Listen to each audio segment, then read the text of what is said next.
Hi, welcome to another Porcupine Pundit Productions show, Liberty on Caffeine. Today we have a special treat. I'm very excited to introduce Caryn Harlos, to everyone that's not familiar with her, but she is the exciting and colorful secretary of the LNC. To me, she is the embodiment of the core libertarian movement and the penultimate liberty activist.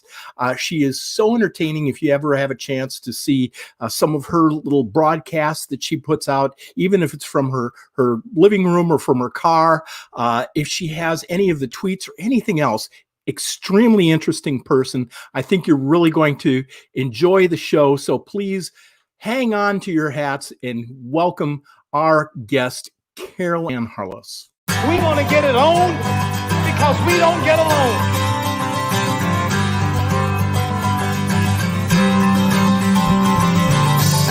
We want to get it on because we don't get along. What up? What up? Oh yeah. Well, here I stand with the mic in my hand, and I will pray to the Lord. I do the best that I can, 'cause in a world where possession is a question of a man's word, but we all are the same in the shirt. So I'm sticking around, and I'll be dropping it down. I'll be kicking my sound just like a smoke. Never quit because it makes my family grow. I'll be help me out of this one more time, and I say, can you help me? Can you help me get the hell out of here? Can you help me?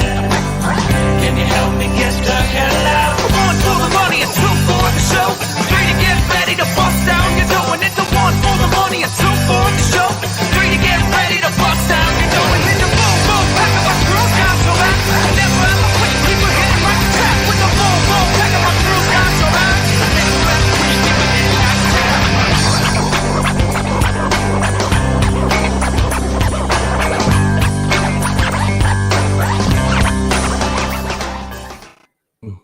Caryn, welcome to the show. Do you like to be called Caryn or Her Highness? What do you like to refer to as? Caryn is fine. Well, those of us in South Carolina are so pleased that you're able to wake up early in the morning and grab your caffeine and join and charge in with us today. Well, here's the secret. There was no waking up. I've been up all night. So Wow. I'm a vampire. I slept from like 8 to midnight and then I got up. Oh my gosh. That's typical. Now you and Wayne for me. You and Wayne have some other plans and stuff going on today, I'm sure. Yeah, we're doing an outreach booth today. Our county is ignoring the governor's lockdown order that went into effect yesterday because they had a big festival planned and they said we're still doing it. So I'm like, okay, well then we're still doing it. So fantastic. We're going out to man an outreach booth that we had planned for months, but we thought maybe it would get canceled, but didn't.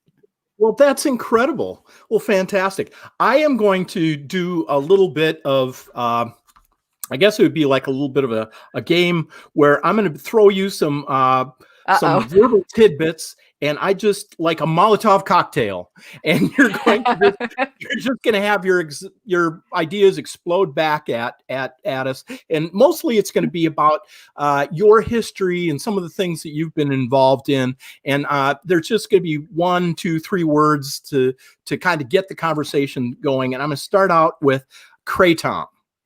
Oh, okay. That was I wasn't expecting that. So, yeah, I've been an advocate for kratom because I have very bad back problems, and there was probably a period of about, and they come and go. It's not constant. So, when I still lived in Florida, there was a period of, I don't know, 8 to 10 years where I was on daily Vicodin because that was the only way that I can function. But then it got better. Like I only took it when I needed to, and when the back problems went away, then I was fine. And so I have flare-ups now and then. But ever since they started cracking down on the opioids, you cannot get a prescription anymore, which is ridiculous because I have a proven track record of going on and off. I don't know whether it's genes, willpower. I don't know what it is. I don't get addicted. And I lived in terror that because it was awful, awful pain. Like you couldn't walk, horrible pain.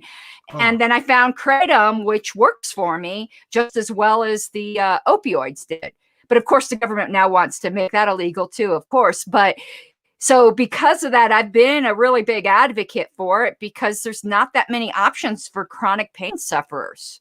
Now, if you have severe cancer or something, I mean, really hardcore, where you were taking oxycodone or Contin or whatever it is, that kratom might help a little, but it's not that hardcore. But if you have back problems, it probably will have a good chance of working for you. It doesn't work for everyone. It's kind of like weed. Like weed doesn't work for me. I was in Colorado. Everyone's like, ooh, weed, man. I hate it. I hate it. It doesn't work for pain. And I don't like being high. I don't do drugs because I want to stay focused. It's not like I have any judgment against it. If I didn't have so much to do, I probably would be a bit more open to the idea, but I don't want to be mellow. I want to be hyper. So no weed for me. I could pass a drug test. I'm a terrible libertarian. So no. You're I can tell you're a caffeine addict. Oh yeah. Listen, I brought an extra because I figured this wasn't going to last. True. So, and people are familiar with psilocybin. They're familiar with marijuana and caffeine, of course, but they're not familiar with kratom. Can you explain a little bit to them about what it is? Sure. And if you wanted to get into other, because you brought up psilocybin, not this is kind of related. I actually have some experience with ketamine therapy now too, which is an alternative therapy using a psychedelic. But kratom, it comes from like a cactus-like plant in Thailand or somewhere like that.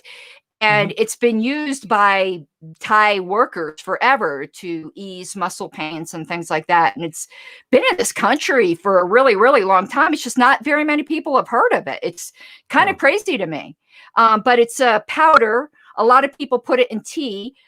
It tastes absolutely vile. I would not recommend putting it in tea. You can get it in capsules or you can make your own capsules, which is what I do. And that to me is the best way, because if you've ever tried the kratom tea and decided never again, I don't blame you because it tastes like ass. Not that I'm judging. That's your thing. But yeah. So, but it's fantastic for pain. And it actually is a mild stimulant as well. I would say equivalent to espresso, which might not be too mild, but for me, a heavy caffeine person, it's pretty mild. And it like weed, though, there are multiple strains. There are ones that are better for pain, but there's also ones that help you. So there's ones that are sedative as well. So you really got to research the various strains, just like with cannabis. Yeah. Now I'm going to throw another one at you. Historical Preservation Committee. Okay, but before I forget, though, I wanted to tell you the ketamine thing, because this is exciting as well. I've had chronic depression my entire life and suffer with it really, really badly.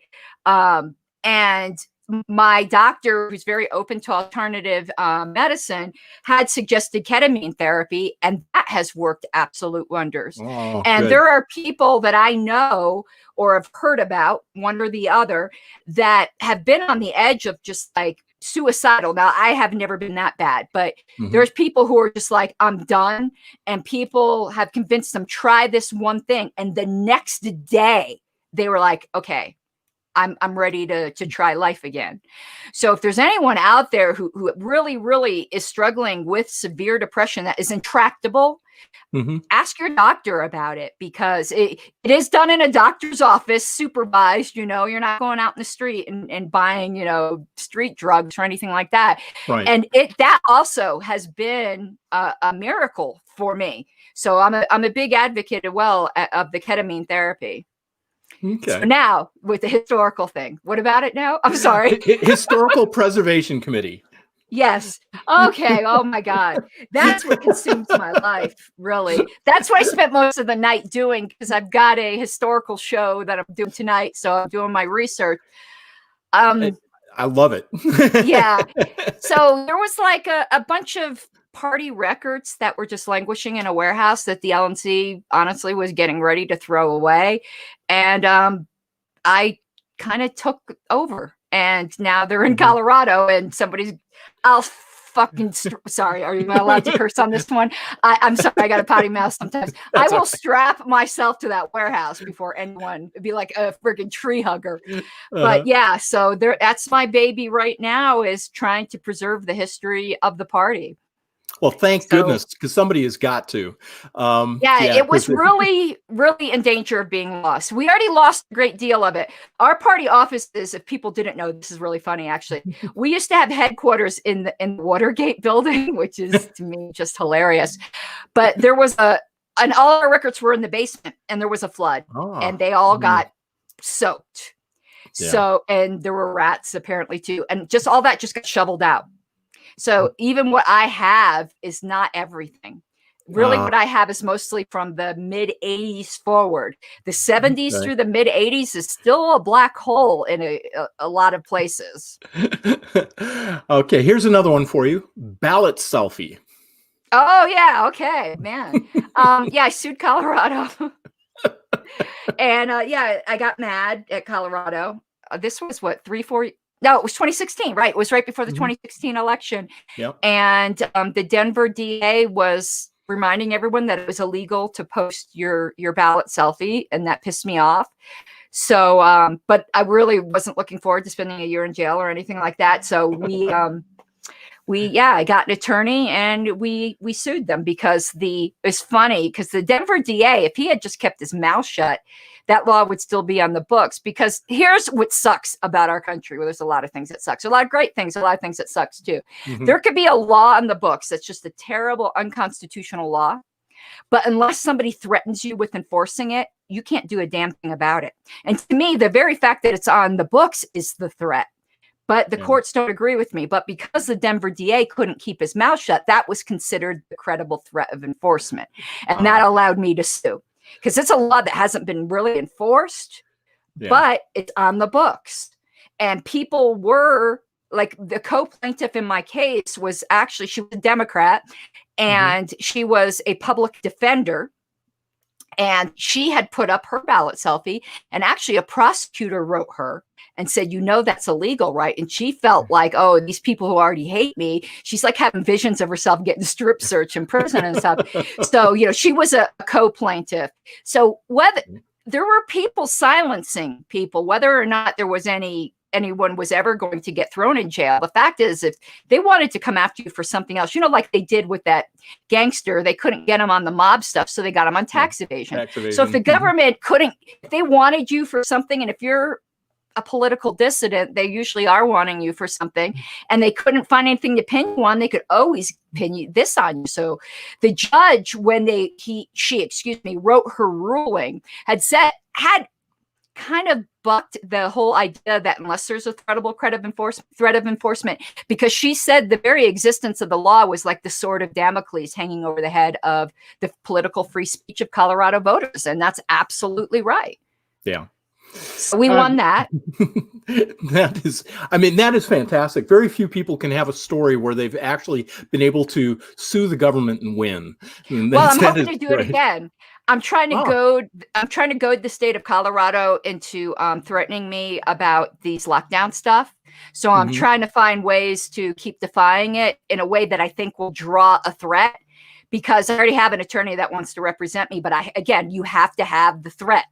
Yes. So what I think we're going to do, because the best case is if they're trying to stop you from doing a political activity rather than Thanksgiving or whatever with your family. So we're going to start having our county affiliate meetings, and we're going to advertise them at our house.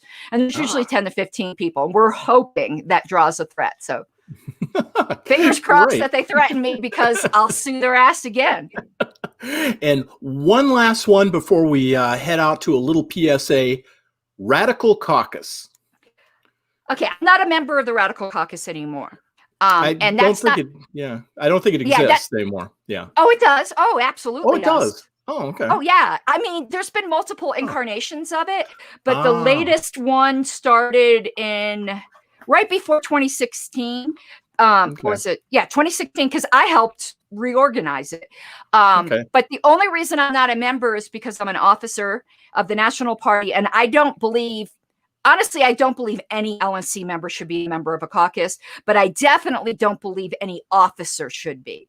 So once I was elected, I actually resigned before I was elected, because and I'll tell you why I ended up with the opinion that no one on the LNC should be a caucus member, because you have divided loyalties. And I found this happen when that whole Arvin Vohra thing went down. I actually wanted him to be removed, but the Radical Caucus did not. They thought that was just a terrible position. So I was in leadership on the Radical Caucus, yet I was also on the LNC, and I felt like they were not intentionally so, but I felt pressure from the Radical Caucus to go against what my region wanted and what my convictions were. So I ended up resigning, because you can't serve two masters. So because of that, I don't think any LNC member should be a caucus member, because there will come a time when the interests of your caucus may conflict with your fiduciary duties to the national party. Okay, we're going to take a small break, give you a chance to catch your breath, and we'll be right back. Braxton was diagnosed with choroid plexus carcinoma, a brain tumor. St. Jude is helping us put away our fears. We have an amazing team that fights for the best outcome for Braxton. He has the best chance here. I don't have to worry that how much is that bag of fluid going to cost me? Can I afford it to save my child's life? The donations, they're paying for me to live every day with my son, be stress-free, and enjoy every day with him. I wish there was a word bigger than thank you, more close to the heart, because thank you's not enough. They've given me hope. They've given me my son. St. Jude Children's Research Hospital. Finding cures, saving children. Learn more at stjude.org. Okay, well, since I have you here, now we're going to change it up a little bit. I'm not going to be throwing the verbal Molotov cocktails at you anymore. I'm going to discuss a little bit about, since we're both,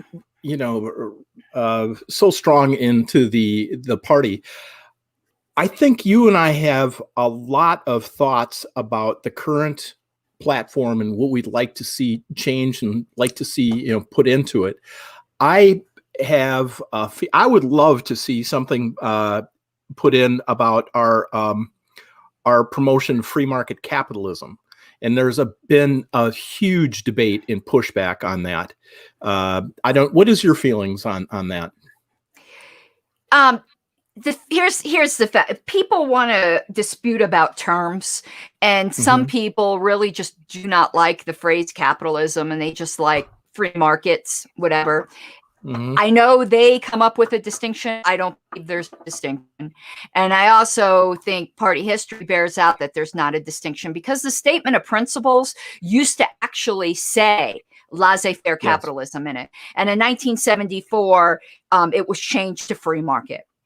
And there was no dispute over it. Like there wasn't some event that made the party change their position. They just changed wording, showing that the party views the two as equivalent. So it is in the statement of principles. There might be a practical reason to avoid the word capitalism, because some people, again, conflate it with corporatism. And because that's basically what we have in this country right now. Exactly, which is another form of Marxism. Yes. Yeah. So that's kind of, I think, why the term gets avoided. But even in avoiding the term, though, I mean, make no mistake about it. I know some people in the party find this an inconvenient truth. They're a minority, but anything socialistic is diametrically opposed to Libertarian Party libertarianism. The Libertarian Socialist Caucus can think otherwise all they want, but the history is very, very clear. Now, that doesn't mean they have to agree. I have no listen. I'm pro-life, and our platform is pro-abortion. That's fine. I get that, but I don't misrepresent what the party's position is. My problem with a lot of the people in the LibSoc caucus is sometimes they're not very honest about what the party's position is. You can disagree all you want. A lot of us disagree on a lot of things. Go be your socialist little self. That's your business. But don't pretend that's what the party is, because it's not. My feeling about with libertarians is that forming a party itself is kind of puts a bad taste in our mouth, much less even sub-parties being caucuses. And I explained it to other people that are confused about how you can have a collective and be anti-collectivism. But I explain it this way: if you've got a temporary collective to go and create a goal, to achieve the goal, once the goal is achieved, you disband the collective. And in theory, in theory, tell the feminists that. Because they're, Yeah. they're inventing new things because they don't want to admit that they got what they wanted.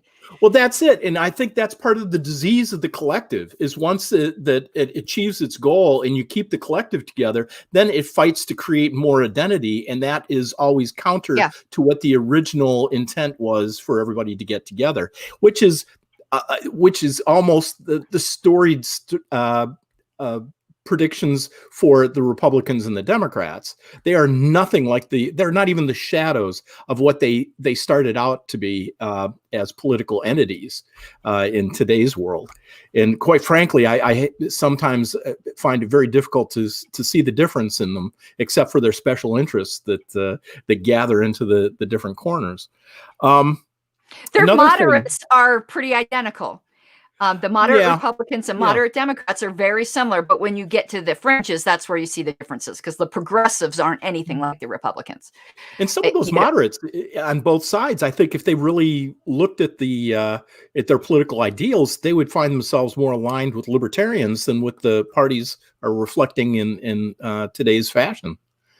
It depends. I had a big discussion on this. I don't know. They all blend together now. Where I think, how do I put this? There are plenty of people in both parties that have libertarian ideas, but they don't have a libertarian grounding. And that makes all the difference in the world. And that's why I think it's very harmful for us when we agree with X on the left and X on the right, because when people hear that, they also import in, whether they realize it or not, in their own head, a presupposition of you must also agree with the reasons, the groundings of why they believe that. And we don't, because our grounding's the non-aggression principle. Their grounding might be something entirely different. So I think it's somewhat harmful to ignore that difference. So while, let's say, Trump may have done a libertarian thing or two, he didn't do it for libertarian reasons. And I do think that makes a difference. Now, we'll take the action. I'm not going to question why you did it, but I think we're foolish if we don't recognize the reason is different. Let me give you a classic example. Once gay marriage became the law of the land, there were some states in the South that then said, oh, well, we want to get rid of marriage licensure, which to us sounds great. But the reason they wanted to get rid of it was because they didn't want to marry gay people, not because they didn't think the government shouldn't be involved. So the reason why people do things can be really shitty, even if the outcome is something we would agree with. Right. And again, you're correct in the fact that getting rid of marriage licenses from the state would be fantastic. Getting rid of the tax exemptions for married people in any way, shape, or form would be fantastic. And getting rid of the taxes themselves, much less exemptions. Well, I think I disagree with you there. I don't agree with getting rid of any exemptions. Well, I don't think exemptions are getting rid of the tax. I think exemptions are the things that kind of limp the taxes along. It's kind of like saying, I'm going to beat you with this stick, but an exemption will be I'll beat you a little less. Yeah, and I don't want to take away that little less. If someone could get away with a little less, good for them. There's no exemption that I would get rid of. A subsidy is different from an exemption, which some people get a lot of confusion on. But an exemption is, hey, if you can avoid a little theft, good for you. I might be a little jealous. I'd like to avoid it too, but I'm not going to let my envy say we all have to be beat equally. That's not, to me, something I would ever want to advocate for. So exemptions, I'm all about. Well, I think sometimes if everybody was experiencing all the pain, we'd get rid of it. We'd have more of a coalition to get rid of the pain completely. It's Yeah, but hard to isn't it's that hard to say. initiating aggression? To me, if you advocate to get rid of an exemption, you are advocating more aggression against that person. And I don't think that now I'm not saying any libertarian can't do that. When I say Hmm. talking philosophically, so Hmm. talking in philosophical purity, and none of us are pure. I don't think that's a libertarian position. That doesn't mean libertarians can't hold it, because none Right. of us are pure. No. It gets really squirrely when you start talking like that, because people get their riled all up. What are you saying? I'm not libertarian? No, I'm not. Because I've come to the conclusion, and people always wonder why I say this, and I'm more than happy to say I don't believe anybody's libertarian. I don't believe people are libertarian. Ideas are or they aren't, and people are Yeah. a collection of all different kinds of ideas. There's no libertarian person. It's a person that Absolutely. holds libertarian ideas. Hmm. So and to me, that helps to depersonalize these discussions when you're challenging someone's idea. When you say that idea is not libertarian, at least you're Mhm. not saying that they're not libertarian, because that's when people get really pissed off. Ah. I've been you and I probably been not called anything but libertarians many times before, but that is one of our favorite things, I think, as libertarians to Yeah, throw at we each do. other. But We do. again, I just labels. I can't stand them, because then all of a sudden, if you've got a label, you've got a collective. Um, the other thing in the platform, I think that it has a lot of confusion for people. Is my feeling again is a grand goal would be to not have borders, a borderless society. However, because of the economics that we have, we would be introducing, and we'd be calling aggressions to ourselves if we didn't have some sort of security on the border. This is one of the things that's a great debate as far as chasing some people out of or away from the Libertarian Party, is by having that unclarity in our platform. Some people think that we just want to lower the borders, have people just run in amok, and grab all of the benefits that come along with being here. And that's where we have a problem, because libertarians don't want those benefits to go out. And that is an attractive, that is a carrot for bringing people in. I'm probably going to surprise you here too, because I think we have a disagreement, and that's good, because Sure. then people can hear several points of view. Absolutely. I don't believe our platform is ambiguous. I think our platform is pretty obvious open borders, and that has been the interpretation, at least of our past chair, and I believe it's the interpretation of our current chair. Not that we have a pope where they're going to give the infallible interpretation, but I can tell you the messaging that comes out of the National Party is directed by the chair, and if the understanding of the chair is that open borders, that's going to be the messaging. And I happen to agree with that. I think that is what the platform says, and I've been platform committee chair two terms in a row. Now, it's funny you brought up the Radical Caucus before, because here's where something comes in that's really, really important. And the early party absolutely held to this. And it's something called no particular orderism. I don't know if you're familiar with that term. Absolutely. Okay. And open borders is a perfect example of that, because what a lot of libertarians will say, and I think this is somewhat what you were articulating, but maybe not exactly. So I don't want to put words in your mouth. Sure. Is that we can't open the borders until we get rid of the welfare state. That's exactly what I'm saying. Yeah. Okay. And no particular orderism would completely deny that and say you take what you can get when you can get it. If you attach conditions to it, you'll never get either of them. There's a great article out there that I would recommend everybody read, including yourself, by Tom Knapp, and it's called Against Stockholm Libertarianism. And I've read it. Yeah. Okay. That is the article that convinced me of no particular orderism before I even realized that the Radical Caucus held that you can't hold one good policy in hostage to another, because you'll end up getting none, because every side has their hostages. And if you won't give up your hostage till they give up their hostage, you're going to be in a standoff, and nothing's going to happen. And rather, I take the position of the radical caucus, meaning open the borders and let the welfare system collapse. That tends to be my position, because that's the only move forward, because the welfare system's never going to go away unless but you it's forced to. You don't want to close off the loopholes for tax exemptions and letting the tax system collapse. Am I correct in that? Because you're taking away something that somebody has. Unless I am willing to go to my neighbor and collect that extra tax money myself, I'm not going to ask the government to do it. Okay. All right. Okay. That's always my litmus test for when I want something to happen. I go, would I go do that myself? And if I wouldn't, don't ask the government to do it for you. To me, that's always a really good morality check on something. All right. Okay.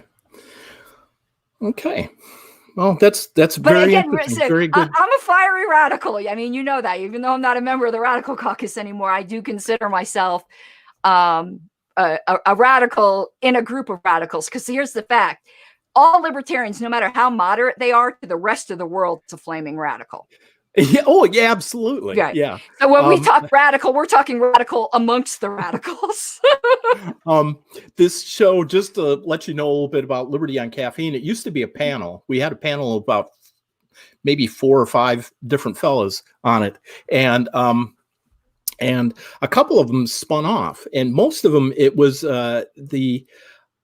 we had people that had the libertarian liberty mindset, but we had it all the way to the spectrum. I was probably, you would have been lovely, because you would have actually been further out on the radical side than me. But I was the radical of the whole thing and putting this together. But we had the fellow who is a member of the Libertarian Party, but he was also running the Republican Liberty Caucus for the Liberty group here in South Carolina, Steve Hoffman. We had then on the not alt-right, but the far right side, we had Chad Caton, who has this I'm Fired Up program. He actually graduated from our panel and has a radio show called I'm Fired Up. That's here. Then we had a fellow who is a traditionalist constitutionalist that has his own radio show and his own organization called Up with America. And then we also had somebody who was kind of in the middle, but would flow back and forth. He was running for mayor of Myrtle Beach at the time. And he was a good friend of mine who was also on the panel. So we had these things, these discussions that would go on. We held it at a donut shop or a coffee shop downtown. If you have a chance, look at some of those. You'll see we had quite. Yeah, that sounds very interesting. Yeah, it was quite the conversations that would go flying, and it was humorous and hilarious at different times. But it's not any, and like I would point out to people, it's not much difference than the coffee clatches we'd have just with libertarians that get together. I'm going to take a small break, and then we're going to take a little bit of a different twist to the conversation, and then we'll wrap things up here momentarily. If you enjoy these podcasts, please press like, subscribe, and then share them with your friends. We would greatly appreciate any financial support you can give us. Go to porcupinepundit.com and become a patron or a supporter. You can also buy stuff from us at our Freedom Swag shop. There we go. Finished up with a little shameless self-promotion. And now I'm going to get back to something else I think is particularly great with libertarian-minded folks, and something I always like to get together. Most of us are avid readers, and you've proved it because you pointed out some articles and things like that have come about. I'm going to ask you about philosophy. Okay. Historical, because I've got a little audio podcast right now that's I'm putting together, and it's going on the history of philosophy and involving libertarianism. And I'm going back to thousands of years to Lao Tzu to begin. But Okay. Gotcha. on this spectrum of all these different people, personalities that are out there, who would you say is a philosopher that you would, or a philosophical minded person that you would bring up to in a conversation or a cocktail party? About liberty or just About liberty minded things, libertarianism. Well, I found out after the fact. Okay, I was very philosophical, like kid. Like I just come up with all kinds of weird stuff, and I kind of worked out for myself throughout my whole childhood a Kantian like type of philosophy before I even knew Kant exist. So I would probably say that school of thought would be one that I would bring up quite a bit. So because I am, and again, didn't realize this was Kant, but I'm a hard deontologist. I think I'm the most hardcore one that I know. Haven't met anyone who really is as hardcore deontologist as I am, which once people know, well, most people figure that out for themselves by the way I take my positions. Because once I take a position, if I'm convinced it's the ethical one, I'm immovable, absolutely immovable. I think a lot of people saw that when it came to that whole debate about the convention. I mean, I was absolutely immovable on that issue. And that's due to the philosophical bent that I have. But more like explicitly libertarian, I really like Robert Nozick a lot. Okay. And even it's funny because I disagree with him in some respects. Robert Nozick wrote Anarchy, State, and Utopia. I don't know if you are aware of that book. I mean, it's fantastic. It's supposedly the book that is the answer to libertarian anarchism. And funny enough, that's the book that turned me into a libertarian anarchist, because I was still a minarchist. I read that book. That book was going to save me. And I read it and I saw where, very cleverly, he did it very well, but I saw the sleight of hand and where he tried to cover his tracks. And he didn't cover them well enough, though I still love the book. The book is fantastic, but I don't think it does what he thought it would do. But ever since reading that, I've been a huge fan of Robert Nozick quite a bit. And then, of course, Murray Rothbard, though I wouldn't consider him a philosopher, though most people, I guess, do. I consider him more of a theorist, and maybe there isn't that big of a difference. So he would absolutely be my favorite libertarian theorist. Okay. But Nozick probably would be my favorite libertarian philosopher, and then just general philosopher would be Immanuel Kant by a long shot. Okay. Which is so funny, because Kant also has this Platonic relationship with philosophy, which is kind of counter to the Aristotelian that many of us have gone on with. What is your feeling about people who get confused between the objectivists and libertarianism? I still get confused about the objectivists and libertarianism. I mean, objectivism, to be honest with you, really isn't a thing anymore. I know objectivists out there probably now foaming at the mouth, because there's still a few of them left, but they very much are an endangered species. However, when the party started, that was huge. Majority of the early party were objectivists. But then Ayn Rand decided she hated libertarians, and Ayn Rand was pretty much a cult figure to them, and what she said went, and that's when there was a splitting of the ways. Ironically, I think objectivism would be much bigger today if she didn't take that position. I think you're right about that. Yeah. Of course, carrying the torch for her has been Leonard Peikoff, and he does have a book. I don't know if you've had a chance to read it, but I think it's real pertinent today for people to understand. It's the oh gosh, now I'm all of a sudden drawing a blank. It's Ominous Parallels. And it's explaining how the same philosophies and ideas that crept into Europe in the late 1920s, early 1930s, absolutely, has been creeping up into the American lexicon and ideas and philosophies that have gone on in today's world. And I think it's a great warning book for people if they have a chance to read it. I really like objectivism. It's a presuppositional philosophy, and I'm pretty much a presuppositionalist as well. And I actually think some objectivists are probably just going to be freaking the hell out. But I think objectivism and Hoppy's argumentation ethics are kind of one and the same, because it's both a presuppositional approach to proving all the same things that objectivism proves. It's just a different way of formulating it. And I'm not a fan of Hoppy in any other respect, but I think his argument, I don't know. His ideas, he just puts them in the most dislikable way, in my opinion. But his argumentation ethics are brilliant, in my opinion.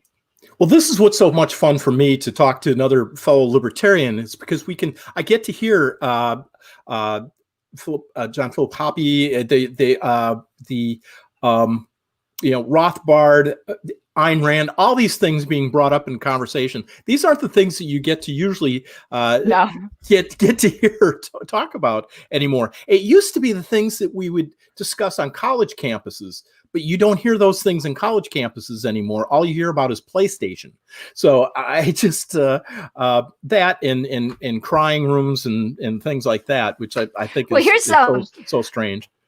I'm a big consumer of YouTube content. I don't watch TV. I watch YouTube, and I don't watch hardly any libertarian content because I already know what libertarians think. I watch people I don't agree with, and one of the left people that I watch is this trans woman named ContraPoints. I don't know if you're familiar with her. Very, very good. Like from the left point of view, and she's very artsy fartsy, like does these big productions, and I love them.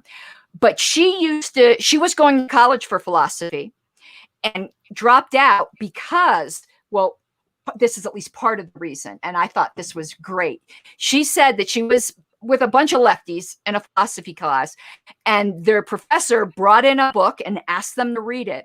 And because they were so much in their own echo chamber, it wrapped them around their own axle. And she was looking at these people realizing they couldn't deal with other worldviews. And you want to know what that book was Nozick's Anarchy, State, and Utopia. And it just wrapped the leftists around their own axle.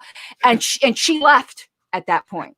And it's funny, I keep expecting her to give her rebuttal to that, since she's obviously very aware of it, and she hasn't yet. But if anyone's looking for very fair intellectual material from the left side, I cannot recommend ContraPoints highly enough. So, well, let's take a little bit of a break, and then we're gonna wrap up. And I'm gonna actually have you do kind of the wrap up for us, because you've been absolutely delightful. Thank you so much. Every 2 minutes, an American is sexually assaulted. Be the someone who gives their time. Be the someone who lends an ear. Be the someone who takes a step. This is Christina Ricci with RAIN, asking you to join the fight against sexual violence and volunteer in your community. Log on to RAIN.org, that's RAINN.org, to learn how you can be the someone. This message brought to you by the Rape, Abuse, and Incest National Network and this station.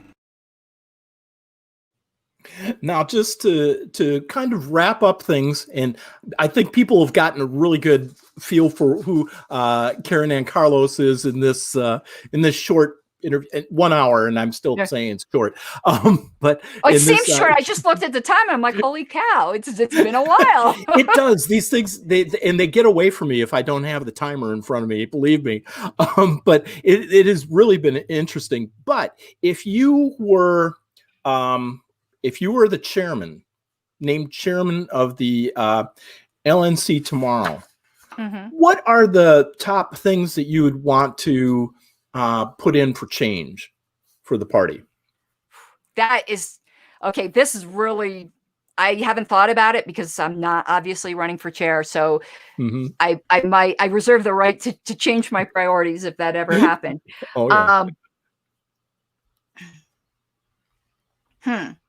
Well, I can tell you nationally, I've always felt and I feel this on every level. I actually feel it for the state party too. And I've been beating my head against the wall that we spread ourselves way too thin on projects, and we're too small to do that.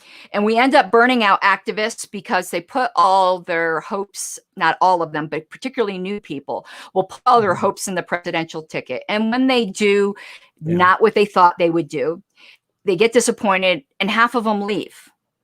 Because people can only be on the losing side of something so many times before they become disheartened. So I've always felt that we need to find issues, not candidates, because right now, until the voting system changes, which will be the second part of my answer, it's stacked against us and we're not going to win. And the sooner we face that, the better. But we can win on issues. And we have won on issues. And we need to have something we're winning at so that people don't feel like the biggest, fattest losers on the planet.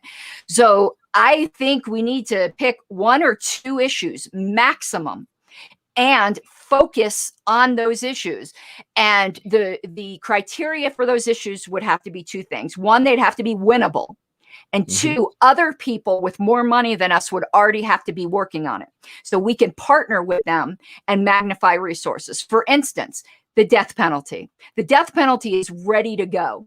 Whatever states it's still in, if the national party or the state parties in those states, and Colorado is one of them, put their attention and activist effort into that, we could get rid of the death penalty in this country.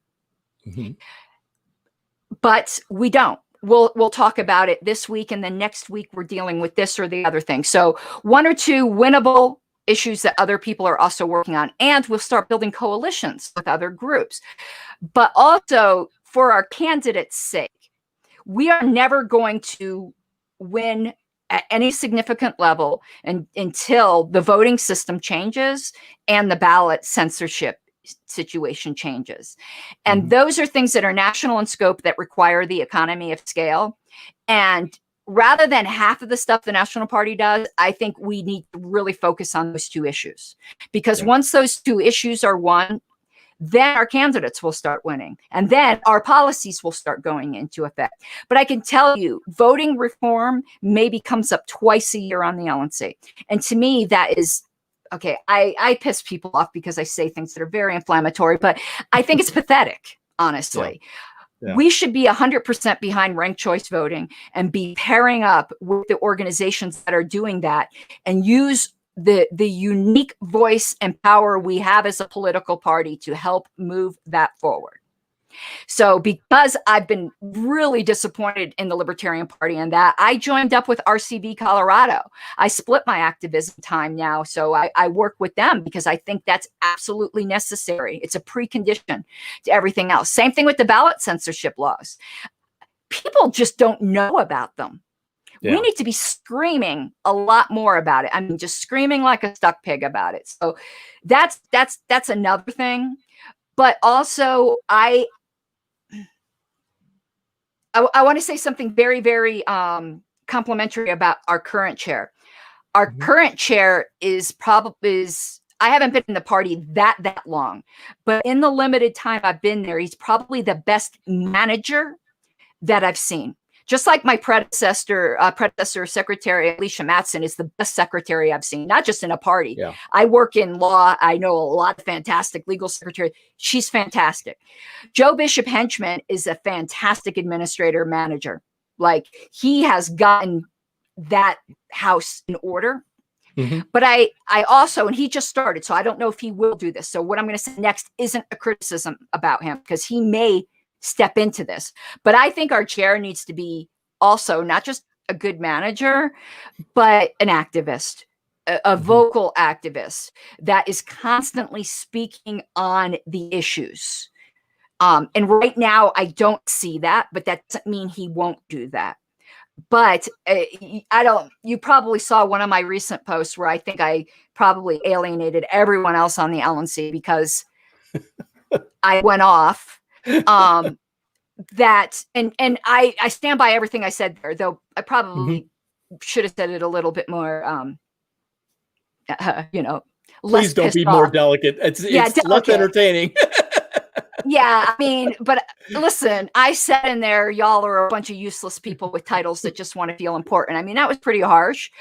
But sometimes it takes harsh to get people off their ass. We're going through the biggest civil rights violation and power grab by the government in peacetime ever. Yeah.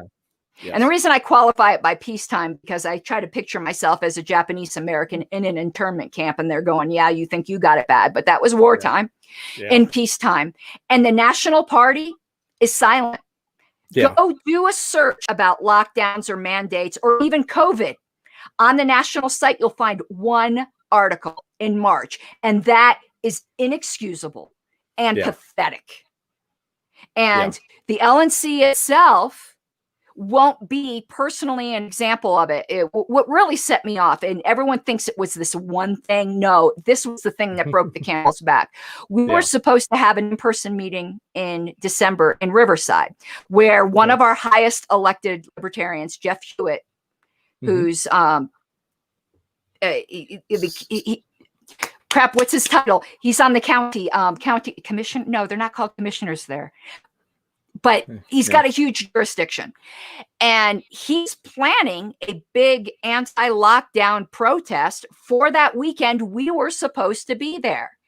But what example does the LNC set? We won't go because it's not me, but we're a collective, right? They're scared.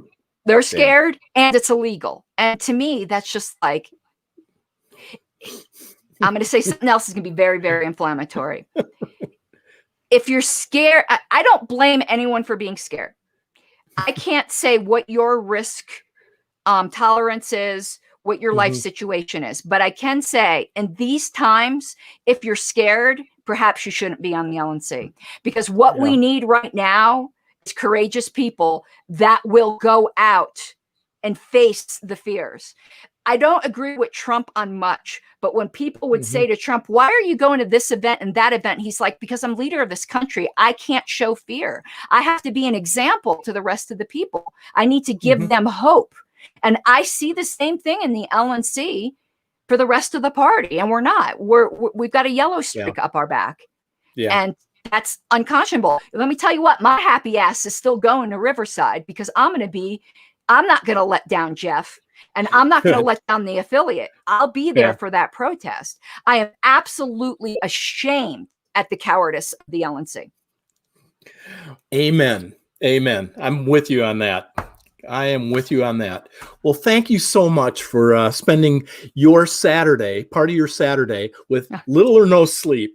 To sit there that's normal for me. I'll be sleeping in the afternoon, I'm sure. But you know, because I feel bad whenever I say anything bad on this issue with the LNC. Yeah, I do think they're a bunch of cowards. But in general, they are a fantastic group of people. Like, I'm not trying to dog them on everything. It's like where I said, somebody could be, nobody's pure. You know, some people, we all have our heresies. Okay, nobody's perfect either. And I do think this is one of the best LNCs on everything else. The problem is this issue is such a biggie that, like, it's cringe. But I don't want to say, like, I think they're all, like, terrible, because I don't. I feel bad to be saying bad, you know? But it's the truth. Somebody's got to say something. And I'm so glad that you are our voice. Thank you so much. Thank you so much for spending some time with us. And I know you're going to be going off and doing some more today. You're going to have a great weekend, and you have a great Thanksgiving. I hope you have 100 people over to your house. And I would love to. I want the threat, man. I want the threat, because I'm in this too. All right. Well, again, thank you so much. I hope I can get you back on the show at another time. Okay. Anytime. Thank you I love so doing much. this stuff. Okay. Right, bye-bye. Thank you. You bet. Take care. Bye-bye.